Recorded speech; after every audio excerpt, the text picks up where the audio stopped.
మత్తయి సువార్త 15:2లో యేసుక్రీస్తు శిష్యులు కొంతమంది చేతులు కడుక్కోకుండా అన్నం తినడం కొంతమంది చూసి, ఎందుకు మీ శిష్యులు మన పితరులు నియమించిన పారంపర్యను అనుసరించట్లేదు, ఎందుకు వారు చేతులు కడుక్కోకుండా తింటున్నారంటే అందుకు యేసుక్రీస్తు వారు ఈ విధముగా సెలవిస్తాడు. అదేంటంటే, మీరు కూడా మన పితరులు చేసినట్లుగానే ఆజ్ఞను మీరి పాపం చేస్తున్నారు కదా అని అంటాడు. అవును, మనము మన పితరులు ఒకప్పుడు పూరు గుడిసెలో ఉండేవాళ్ళు. మనం ఈ రోజైతే పూరు గుడిసెలో ఉండట్లేదు. మనం కొంచెం మేలైనది కోరుకుంటూ డాబాలు కట్టుకుంటున్నాం. ఒకప్పుడు మన పితరులు చేసినట్లు వాళ్ళంతా చీకట్లో ఉండేవాళ్ళు, దీపాలు కూడా ఉండేవి కాదు. ఈ రోజైతే మనం కరెంట్ పెట్టించుకొని దీపాలు పెట్టించుకొని ఇల్లంతా లైటింగ్ తో కొంచెం మరింత వెలుగులో ఉండాలని ఆశపడుతున్నాం. ఒకప్పుడు నిజమే, మన పితరులందరూ చదువు సంధ్య ఉండేది కాదు. వారు పొలం పనులు, ఆ పనులు, ఈ పనులు, కూలి పనులు చేసుకుని బ్రతికేవారు. ఇప్పుడైతే మనోళ్ళందరూ జాబులు చేసుకుంటూ జీవితం గడుపుతున్నారు. ఎందుకంటే మేలైనది కావాలని కోరుకుంటున్నారు.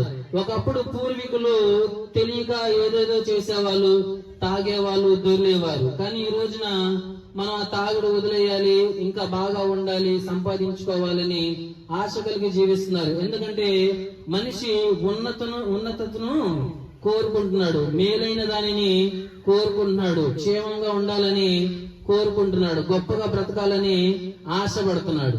కానీ యేసుక్రీస్తు వారు ఏమన్నారంటే, మరి పాపం విషయం ఏంటి? మనం పాపాన్ని మీ పితరులు చేశారు కదా, ఆజ్ఞను విడిచిపెట్టారు కదా, వారందరూ పాపంలోనే బ్రతికారు కదా, మీరు ఆ పారంపర్యాన్ని ఎందుకు విడిచిపెట్టాలని ఆశపడుతున్నారు? ఎందుకు దాన్ని విడిచిపెట్టకుండా ఉన్నారు అని సూటిగా ప్రశ్న వేస్తున్నాడు. అంటే మనమందరం మనుషులమే, మనందరిలో ఒక లోపం ఉంటది.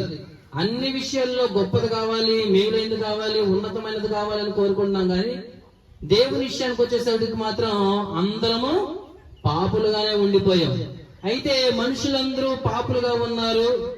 వారు ఎన్ని బలులు ఇచ్చినను, ఎన్ని పశువులను తెగ నరికినను, ఎన్ని మూగ జీవాలని మాయం చేసినా సరే వారి పాపాలు మాత్రం పోవట్లేదు. దేవుడు అదే కోరుకుంటున్నాడు. విశ్వాసము ద్వారాగా, క్రీస్తు ద్వారాగానే మీరు నీతిమంతులుగా మార్చబడుతున్నారు. దాన్ని బట్టి మీరు తండ్రి దగ్గర సమాధాన పడుతున్నారు.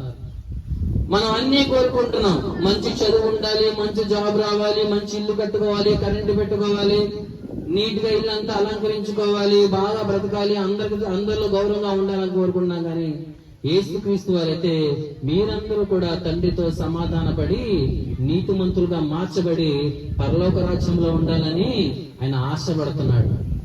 మరి మనం ఏ స్థితిలో ఉన్నాము? మన పాపాలని విడిచిపెట్టుకోగలమా? అయితే మనిషి ఎంత ప్రయత్నించినా సరే తిరిగి మళ్ళీ ఆ పాపంలోనికే వెళ్ళిపోతున్నాడు. తిరిగి మళ్ళీ తన ఆత్మను కోల్పోతున్నాడు. తిరిగి ఎన్ని మార్గాలు వెతికినా సరే ఆ మార్గాలన్నీ నరకం వైపే వెళ్తున్నాయి. యేసుక్రీస్తు వారు నేనే మార్గము, నేనే జీవము, నేనే సత్యము అన్నాడు. మనం ఈ లోకంలో ఏదైనా తప్పు చేస్తే, ఏదైనా నేరం చేస్తే, ఏదైనా పాపం చేస్తే, ఏదైనా చేయరానిది సంఘ విరోధంగా చేస్తే పోలీసులు వచ్చి మనల్ని అరెస్ట్ చేసి మనకు శిక్ష ఏ విధంగా అయితే విధిస్తారో అదే విధముగా మనం దేవునికి విరోధంగా ఏదైనా పాపం చేస్తే మనందరము నరకంలోకి వెళ్ళిపోతాం. అయితే ఈ లోకంలో మనం ఏదైనా మర్డర్ గాని, ఏదైనా దొంగతనం గాని, లేకపోతే ఇంకేదైనా సరే తప్పు చేసినప్పుడు పోలీసులు మనల్ని అరెస్ట్ చేసి ఏ విధంగా అయితే న్యాయాధిపతి ముందు నిలబెట్టి మనకి పెనాల్టీ వేస్తారో, మనం ఆ పెనాల్టీని పే చేసి మనం ఎలాగైతే శిక్ష నుంచి బయటకు వస్తామో, అలాగే మన పాపాలు చేసి మన ఎన్నో పశువుల్ని మనం బలిస్తున్నాము. అయితే దేవుడు చూశాడు మనం చేసే పాపాలన్నీ పశువుల రక్తంతో కడగలేనంత, ఆకాశమును అంటుకునేంత గొప్పగా మారిపోయినాయి ఆ పాపాలు. అయితే యేసుక్రీస్తు వారు ఇవన్నీ చూసి మనందరినీ ఆ పాపం నుండి విడిపించాలని, మనమందరం నరకంలోకి వెళ్ళిపోకుండా విడిపించబడాలని, విమోచించబడాలని తానే ఒక గొర్రె పిల్లగా వచ్చి భూలోకంలోకి మన పెనాల్టీ మొత్తం, మన మీదకి రావాల్సిన మొత్తం శిక్ష అంతా ఆయన మీదకి తీసుకొని ఆయన ఘోర కల్వరిలో ఆ సిలువలో ఒక క్రయాధనముగా అర్పించబడ్డాడు. సో ఆ రక్తాన్ని బట్టి మనమందరము ఇప్పుడు పాపం నుండి విమోచన పొందుకున్నాం. ప్రియమైన వాటర్ గ్రామస్తులారా వినండి, మనమందరము యేసుక్రీస్తు రక్తముల వల్ల రక్షించబడ్డాము.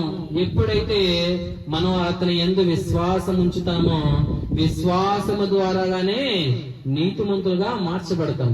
అయితే విశ్వాసం మనం ఎవరి మీద ఉంచాలి? మనము మన కొరకు ఎవరైతే రక్తం కార్చి, ఎవరైతే మన కొరకు, మన పాపాల కొరకు, మన శిక్ష కొరకు ఆ శిక్ష తన మీదకు వేసుకొని తను ఏ విధంగా అయితే గొర్రె పిల్లలాగా బతుకు తీసుకురాబడ్డాడో ఆ గొర్రె పిల్లైన యేసుక్రీస్తు వారి మీద ఎవరైతే విశ్వాసం ఉంచుతారో వారు నీతిమంతులుగా మార్చబడతారు. మనం డబ్బులు పెడితే మంచి ఇల్లు కట్టుకోవచ్చు, డబ్బులు ఇస్తే పెద్ద పెద్ద చదువులు చదువుకోవచ్చు, డబ్బులు ఇస్తే పెద్ద పెద్ద జాబులు కూడా కొనుక్కోవచ్చు, డబ్బులు ఇస్తే ఇల్లంతా నీట్ గా తయారు చేసుకోవచ్చు. కానీ ఈ దేహాన్ని డబ్బులు ఇచ్చి ఎంత కొన్నా ఎంత చేసినా సరే ఈ దేహానికి ఈ ఆత్మ కంటిన పాపాన్ని మాత్రం కడగలేదు. అదంతా యేసుక్రీస్తు వారు సిలువలో తన రక్తాన్ని బట్టి మనల్ని పరిశుద్ధులుగా మార్చాలని, నీతిమంతులుగా మార్చాలని తనే ఒక క్రయాధనముగా అర్పించబడ్డాడు. తను మనల్ని కొనుక్కున్నాడు. ఎవరైతే ఆ క్రీస్తు యందు విశ్వాసం ఉంచుతారో వాళ్ళే నిత్య జీవానికి వారసులవుతారు.